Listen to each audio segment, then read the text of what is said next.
This channel does not promote any violent, harmful, or illegal activities. All content provided by this channel is meant for an educational purpose only. বাংলাদেশিদের ভারত ছাড়ার হিড়িকের মধ্যেই বড় হুঙ্কার অমিত শাহ। অনুপ্রবেশকারীদের বেছে বেছে দেশ ছাড়া করব। দেশের সুরক্ষার জন্য অনুপ্রবেশকারীরা বিপজ্জনক। কয়েকটি দল অনুপ্রবেশকারীদের বাঁচানোর চেষ্টা করছে। কয়েকটি রাজনৈতিক দল এসআইআর এর বিরোধী। নাম না করে তৃণমূল সহ এসআইআর বিরোধীদের তোপ স্বরাষ্ট্রমন্ত্রী। দেশের গণতান্ত্রিক ব্যবস্থাকে কলুষিত করছে অনুপ্রবেশকারীরা। গুজরাটে একটি অনুষ্ঠানের মঞ্চ থেকে এসআইআর নিয়ে তৃণমূল সহ বিরোধীদের নিশানা শাহ। और घुसपैठ को रोकना केवल देश की सुरक्षा के लिए जरूरी है, देश की लोकतांत्रिक व्यवस्था को प्रदूषित होने से बचाने के लिए भी घुसपैठ को रोकना जरूरी है।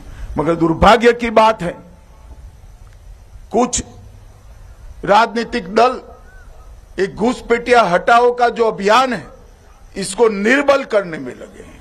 और वो राजनीतिक दल चुनाव आयोग द्वारा जो एसआईआर की प्रक्रिया चल रही है, मतदाता सूची का शुद्धिकरण जो चल रहा है, इसका खिलाफत कर रहे हैं।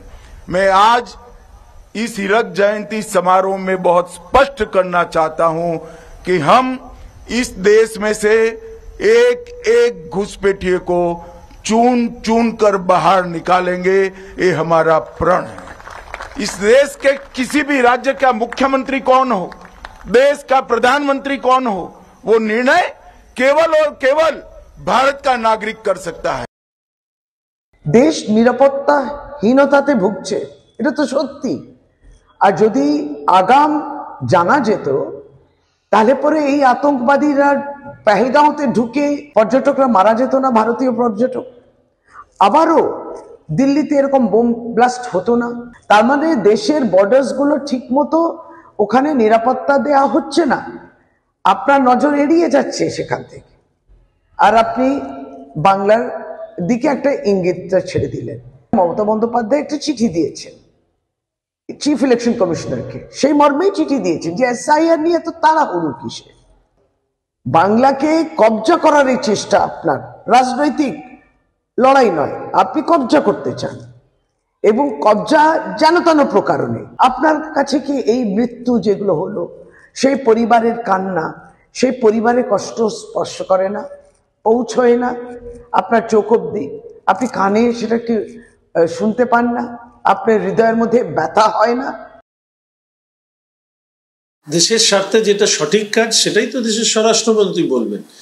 কোন দেশের অনুপ্রবেশকারীরা তো দেশের সম্পদ হতে পারে না। দেশের স্বরাষ্ট্রমন্ত্রী যে কথা বলেছেন তার সাথে মমতা ব্যানার্জি সরকার এবং এই রাজ্যের বর্তমান পরিস্থিতি মিলে যাওয়াটা নিশ্চিতভাবে আমি বলবো যে কাকতালীয় নয়, বরঞ্চ এটাই বাস্তব, এটা আমি মনে করি। নির্বাচন কমিশন এসআইআর এ যা করতে চাইছে সেটা নির্ভুল ভোটার তালিকা নয়, সেটা হচ্ছে নাগরিকত্ব ঠিক করাটা নির্বাচন কমিশনের অতএব ঘাড়ে পড়ল। এটা নির্বাচন কমিশনের কাজ না, অমিত শাহ দপ্তরের কাজ নাগরিকত্ব নির্ধারণ করা। এই অপরাধ যদি কিছু থেকে থাকে সেই অপরাধ অমিত শাহ, আর নিজের অযোগ্যতাকে ফেলে দিচ্ছে নির্বাচন কমিশনের ঘাড়ে। বলছে ঘুষপেটিয়া সব চুন চুনছে, তাদের সবাইকে ডিলিট করে ডিপোর্ট করা হবে। শাসক বিজেপি তার যাতে সুবিধে পায় তার মতন করে পশ্চিমবাংলাতেও একই রকম ভাবে যাদের ভোটে জিতেছে শান্তনু ঠাকুররা, এমপি হয়েছে, মন্ত্রী হয়েছে, অথবা তৃণমূলের এমএলএ রা নেতা হয়েছে, তারা যাদের ভোটে নির্বাচিত হলেন তাদেরকে যদি পচানি ফেলতে হয় তাহলে এই নেতা মন্ত্রীদের প্রথম ঘাট ধাক্কা দিয়ে বার করে দিতে হবে।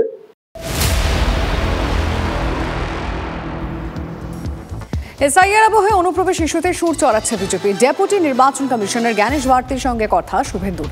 অনুপ্রবেশ ইস্যুতে কমিশনকে করা হওয়ার আর্জি শুভেন্দুর। নিউ টাউনে ইভিএম নিয়ে বিশেষ প্রশিক্ষণ শিবিরে যোগ দেন জ্ঞানেশ ভারতী। ডিএমদের সঙ্গে বৈঠকের আগে ডেপুটি নির্বাচন কমিশনারের সঙ্গে কথা বিরোধী দলনেতার।